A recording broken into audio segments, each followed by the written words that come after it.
So today's topic is methods of charging. So ಇವತ್ತಿನ topic methods of charging. So ನಾವು uncharged object ಅನ್ನ charge ಮಾಡಬಹುದು. So by 3 methods, 3 ಮೆಥಡ್ಗಳಿದೆ. So first is charging by friction, charging by conduction ಅಂದ್ರೆ charging by induction. 3 methods ಇದೆ. So ಅದರಲ್ಲಿ first method charging by friction method.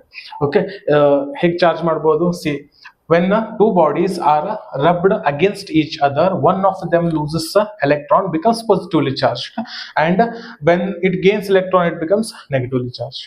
So ಏನಾಗುತ್ತೆ, ಎರಡು object ನಾವು ರಬ್ ಮಾಡಿದಾಗ, so one of the object ಏನಾಗುತ್ತೆ, electron loose ಮಾಡುತ್ತೆ, ಇದಕ್ಕೆ ಎಲೆಕ್ಟ್ರಾನ್ ಟ್ರಾನ್ಸ್ಫರ್ ಮಾಡುತ್ತೆ. So one of the object ಏನ್ ಮಾಡುತ್ತೆ, ಎಲೆಕ್ಟ್ರಾನ್ಸ್ ಗೇನ್ ಮಾಡುತ್ತೆ. ಸೊ ಎಲೆಕ್ಟ್ರಾನ್ ಲೂಸ್ ಮಾಡಿದ್ರೆ it becomes positively charged, electrons gain ಮಾಡಿದಾಗ it becomes negatively charged. ಒಂದು ಎಕ್ಸಾಂಪಲ್ ನೋಡೋಣ. See here, so it is glass rod, ಇದೊಂದು ಗ್ಲಾಸ್ ರಾಡ್ ಇದೆ. See, it is the silk cloth. Okay, silk cloth.